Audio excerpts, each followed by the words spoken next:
welcome to the first of a new series that we're calling Creative Confidence. And I'm really delighted today that I'm going to be speaking to a really good friend of mine, Katie Teasdale Ward from Kudosity. Now, some of you may remember that Katie spoke to us a while ago, right at the beginning of the lockdown. And we thought it'd be a really good time just now to sort of reflect on where we've been and where we can go and have a chat about confidence. Hi, Katie, how are you? This is perfectly slick. And that's what's being confident. It's just letting it go. It's all good. Hi, it is very nice to be back. And yes, wow. Well, what a few months we've all had, basically, to be here now. I think it's well, it must be about 3 months, I think, since I came on the first time. And in that session, we were experiencing lockdown and all these new words that nobody had heard of. And now we are 3 months down the line and things are different again. And it's really an opportunity for us to talk about kind of where we've come over those 3 months and being able to reflect on kind of where we felt then and how we're feeling now, and to gently and slowly and collaboratively try and move us all forward in a positive way, but not in a way that's going, yeah, well, we're all out of lockdown and things are great, because things aren't great. You know, things are still not as they were.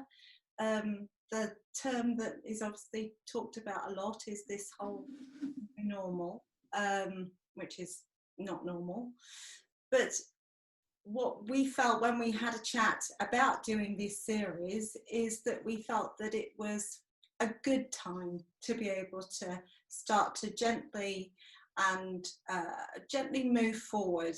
And we're big believers in that expression of progress over perfection, and we felt that it was a good time to really say, okay, what could we look at as a group and as Confidence and SheClicks as subjects that would be able to be really understood in our day-to-day terms. So things like exhibitions, competitions, online meetings, how to be more confident in each of those sections. And so now it seems like a perfect time to kind of reintroduce a bit about what confidence is, why we both believe it's so important in our lives, and why we would like everybody else to feel more confident in theirs. Yeah, I think it's, if you kind of look back over the last, I don't know, is it 4 years of lockdown? I can't quite remember, something like that. I was a child. And I think we've all experienced quite extreme emotions. And even people who are outwardly quite confident have probably had severe lack of confidence during that time. You know, there's people who've been sailing high with fantastic photographic careers, suddenly having them frozen and having to rethink and stuff like that. So yeah, it's been a really extreme time. And I think just to get to where we are now and everyone's sort of still functioning in some respect, you know, we're all still on Facebook, we're communicating with friends, we've still got our houses and all this sort of stuff. Actually, that's not a bad achievement, really. I think to be able to get up in the morning, to get dressed, to, you know, to be able to go from bedroom to fridge, to have a conversation, they're still achievements. And there will be people who are outwardly being very successful, perhaps, and there are those that have gone in pre-lockdown who perhaps had, you know, big outwardly high achieving careers, and then suddenly they're being asked to do homeschooling.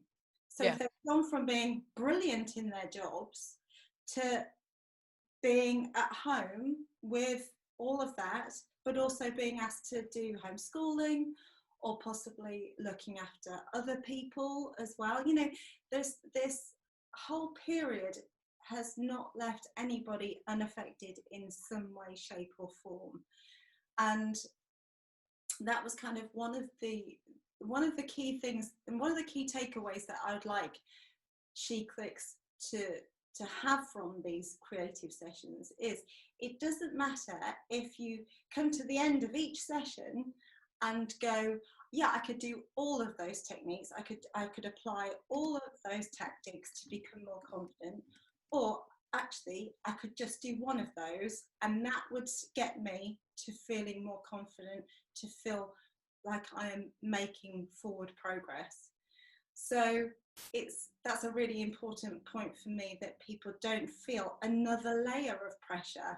You know, I think there has been this incredible pressure that's put on everybody globally, and there has been no point of reference unless you're around for the Spanish flu.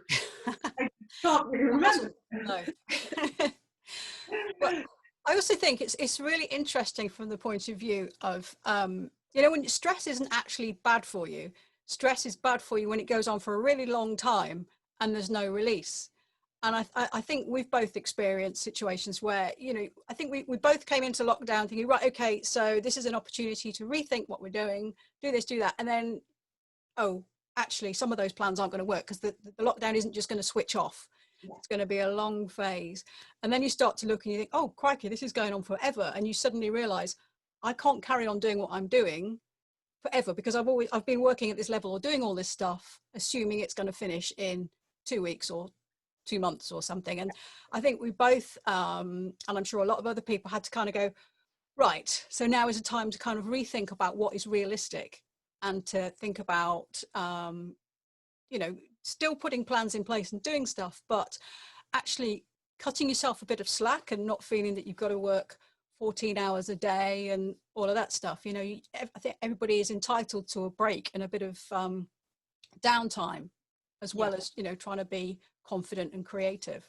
I think it's a really interesting point, because at the beginning, we, as in SheClicks, and me as Kudosity, and there were some other photographers that, and in different industries, were like, right, okay, we're going to get a plan together, going to garner all the troops, we're going to make sure that everybody is, you know, has got the resources, is feeling like their whole business isn't falling apart, all various other things.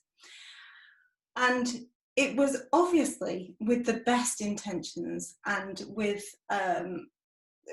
all of the great positivity behind it. But I don't think any of us actually felt then, or could even possibly understand, how much the lockdown was going to take a toll on our day-to-day lives. And one of the points about confidence, we talk a lot about confidence and motivation being, you know, easy bedfellows. But you're not always going to be motivated. But if you can start to train your confidence muscles, you will be able, on those days when you're not feeling motivated, to be able to get through that day with a different skill set and a different sense of self-belief that can be more constant. Yeah. And I usually like to have a really positive Monday, a really proactive Monday. Usually because I think if the rest of the week goes a bit, then I can always hang on to Monday. But it's sometimes that those plans just don't happen, you know. And it could be that I had 20% of a good Monday, whereas normally it's an 80%. And it's managing expectations, dialing everything just down a bit. Everything has just felt very bright and very kind of, oh my goodness, what else do we actually have to think about now? Yeah. And this whole lockdown situation has had some very, very obvious, serious implications to a lot of people. But there isn't one person who I've come into contact with who hasn't felt affected in some way by what this whole thing has done to us. So with that in mind, I think everybody can feel a sense of moving forward and feel a sense of, okay, I will tweak that, I'll try that, I'll just keep trying. And maybe it might not be that I feel completely full of the possibility to do it today, but tomorrow I'll bring it along with me and I'll try again. Yeah. And just thinking about, what you're saying, kicking off with a really good Monday is a great plan. But if your Monday does turn bad at 9:30, it's to not try to draw a line at 6 o'clock or whatever time on Monday, and make Tuesday your Monday, and not don't let that be a downward spiral for the rest of your week, which then only gets reset at the weekend, because it's just a recipe for unhappiness, really, and a downward spiral. So sometimes just trying to reset yourself a bit. Yeah, exactly. And especially when a time when I think somebody said to me earlier, oh, we're coming to the end of July. And I was like, really? Are we in July? Days have melted it into one, weeks have melted into one, months have. And if we can start to get some structure together, and that structure can come from the Creative Confidence episodes, then there will be a feeling of achievement to get to those. Yeah. So the plan is for the Creative Confidence series is we're going to tackle specific subjects, but there'll be, and kind of build it around photography, I suppose, but a lot of it can spill into other aspects of life as well, can't it? Yeah. I mean, we've known each other from the photography industry, and I've worked in the industry for 20 odd years. You've worked in it for a little while. I don't know I don't know when you got there. For a while. But so that's an industry that we can relate to, and we know inside out, and also we know the particular challenges that female photographers have experienced as well. So I think there will be the fundamental rules of confidence and the fundamental kind of techniques and tips that we will work through, but then we can apply that to specific photography related topics. So I think the one that we're going to be talking about in the next episode will be about competitions. So we can talk about the photography landscape of competitions and kind of who we know that have entered those competitions, but also really the confidence as to why you should enter, what you can do to overcome any of those fears that you may be feeling about entering competitions, and get a real injection from us and from SheClicks and Kudosity to just go for it and to stop being held back by anything. Yeah, because quite frankly, if we've got through one of the worst periods in history for quite some time, then you're doing pretty well. And I think it's really interesting, actually, that I've got a lot of friends who've worked from home, in a consistent way for the first time. Okay, maybe they worked from home once a year when the gas boiler had to be serviced or something like that. But they've had to work at home for a long time. And people who had never used a webcam or had never signed into Zoom or anything like that are suddenly running events and things like. And so we've, like you were saying, we've learned new terminology and a whole new set of skills as well. Definitely. And we've also, I think, we've navigated ways to work in different ways. So, for example, in a normal office, there could have been times where you would have, a monthly meeting with your line manager or boss, and now they are being beamed into your living room, and they're in your personal space, which was your home, and it's a home, it's an office. The kids could be in the background doing whatever, or there's animals, or there's just a feeling of kind of, oh, this is all different again. So it's definitely not a case of it was this, it's just moved here.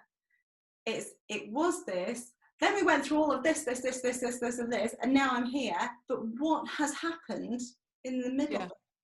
And how has that affected, how we feel about how we work, how we interact, how we put boundaries in to our daily lives?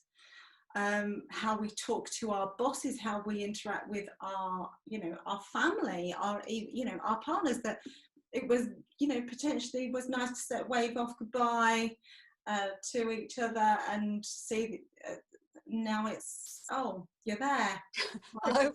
Again, your mug on the side. You said you were going to take it to the kitchen. So there is just so many different elements to what we are trying to do, but the fundamentals are confidence, marrying that with creativity, marrying that with the specific elements of the course that we're going to go through. Mm-hmm. And hopefully by the end of it, we'll have a really we'll have a very expressive group that are moving from where they are now to a stronger, more confident, more fulfilling and less fearful place than they ever thought that they could be. That's the goal. Yeah, no, that sounds really good. And I think it's interesting, as human beings, I think we have a natural tendency to kind of like, we have a certain setup and we kind of go along in that way. We have a routine that we do. And it's saying we might plan a holiday or whatever, and we do that once or twice a year, but we carry on in this sort of plan. And then when we get knocked off sideways by something, we try to get back onto that original plan. And sometimes, like you're saying, actually, it's a good opportunity to just think things through and maybe think, well, actually, I don't want to go back in that rut or on that road. I want to go off more this way or that way. It's an opportunity to rethink. I'm sure there's a lot of people who are thinking, actually, you know what? I don't want to go back to working in the office 5 days a week, or will be thinking, I really do want to go back because they've had an experience, an opposite experience that means that actually they prefer that contact to being in the office. Both are fine. It's just finding the right thing for you. Exactly. But there's also a case of wedding photographers who have been in lockdown challenging their creative ability in terms of what they're shooting, and there's been the emergence of new and exciting, for example, food photographers or still life photographers, and suddenly they are questioning, actually, do I want to have all of my weekends from May through to September booked out with weddings? I'm not saying that that's happened universally, but it has prompted questions that perhaps wouldn't have been there had it not been for this global pandemic. So that whole kind of, when we go on a mission, we say, right, we're definitely, I'm going here, that's it, nothing's going to deviate me from that road. Mm-hmm. I agree in having a vision and having a purpose and having, to look at and visualize where you want to be. But I'm also one for saying, okay, if sometimes things feel too hard and you've adapted and you've tried and you've done all sorts of different things to kind of answer those questions, maybe it is time to look at a different route. And that's not a bad thing. And I think this whole global pandemic has done exactly that to everyone, to businesses, to teaching, to how we view the health service, whatever it is. There is what everybody has had to reevaluate, readdress, and some of those have worked and some of them haven't. And we're still not at the end of it either. I mean, that's kind of, for me, that's been the biggest and hardest element of it, apart from the homeschooling, which was a bit awful, but that not having an end date has been really challenging. Yeah. And although we are in this phase, whichever phase we are now, 2, 3 or whatever, it's not the end phase. So it's managing how we feel in this phase, recognizing how much we've done and achieved and got through over the last few months, so that we can actually pat ourselves on the back and go, oh, crikey, if somebody had gone into a time machine and said, you're going to be in a global pandemic, deal with that, people would just, fumble away. So looking at the different stages, evaluating, praising, and now thinking, okay, where can we go? But where can we do it gently, collaboratively, and still hang on to that confidence and build that confidence and that level of self-belief?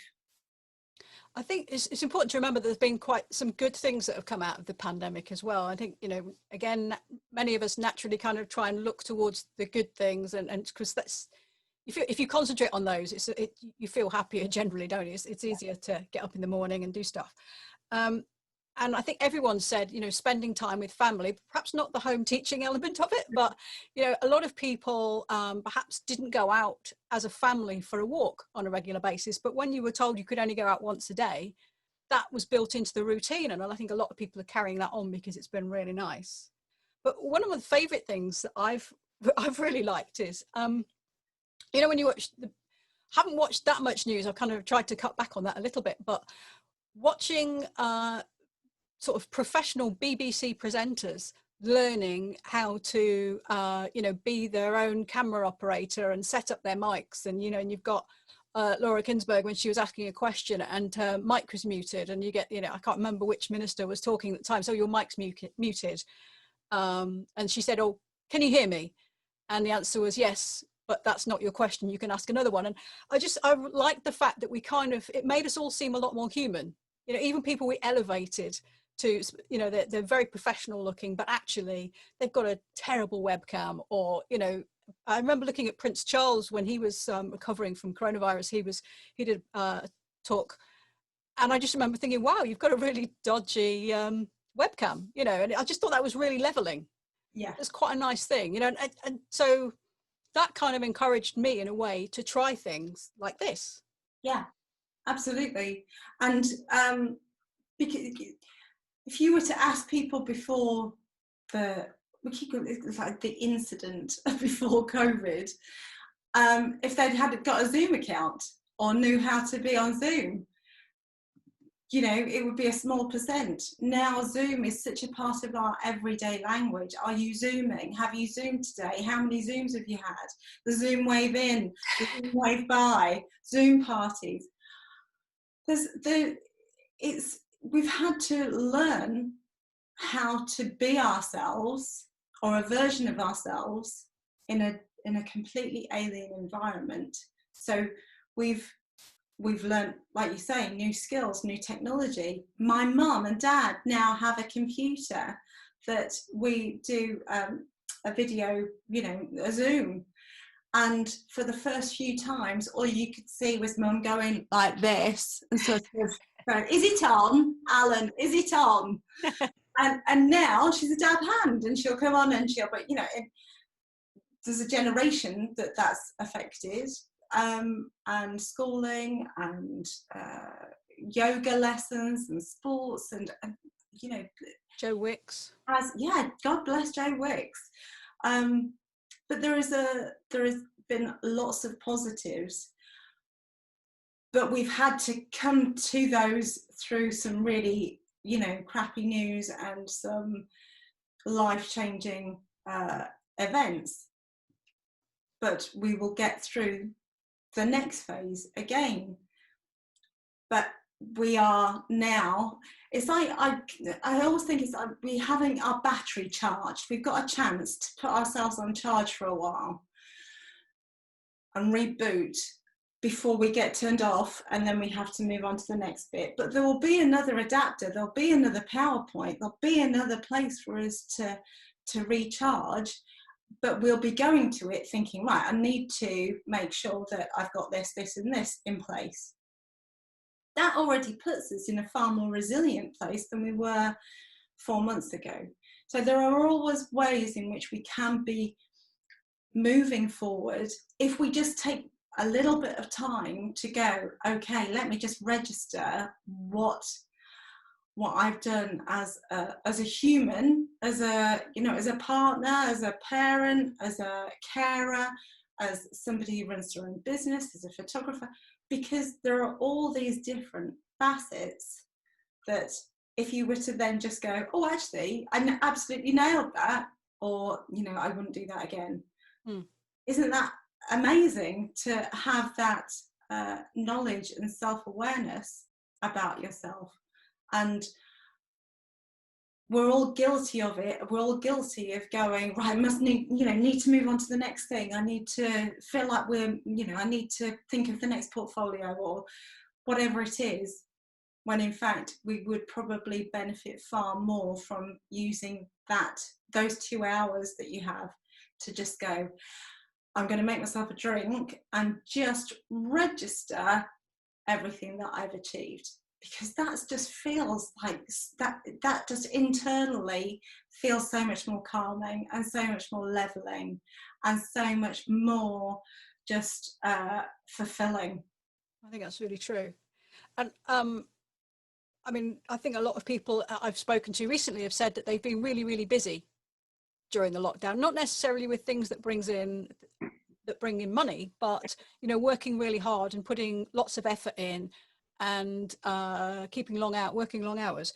And obviously that's helped in some ways to keep them motivated and occupied as well, because I think that's a very important thing. Everybody, you need to do something, don't you? Nobody likes to be bored. But I think it's also really important to kind of set yourself some boundaries. And I've given myself permission. I actually did think to myself, I don't have to answer every email by the end of today, because it's not actually possible. But what I have done is started work at 9 o'clock, and it's now 8 o'clock in the evening, and I'm still going. So I think it's perfectly legitimate to say I haven't had time to answer your email, and just go and think, right, I need to go and have something to eat, sit down, watch a bit of TV, have a glass of wine, and feel good about things, because actually I've worked really hard today and I've achieved quite a lot.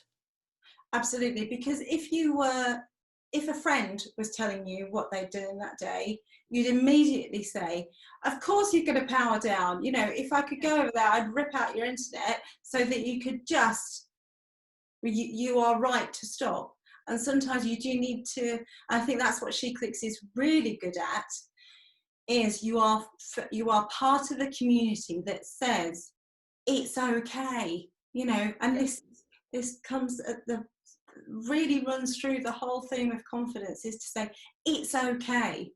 It's okay to just say this is good enough today, and yesterday was a disaster, but it's good enough. Is that your phone, Katie? I don't know how to turn that off. It's okay, it's off. Guys, it's not me being muted, it's me muting others. Sorry. Just chuck it down the loo. So yes, just that ability to say, I've had enough today.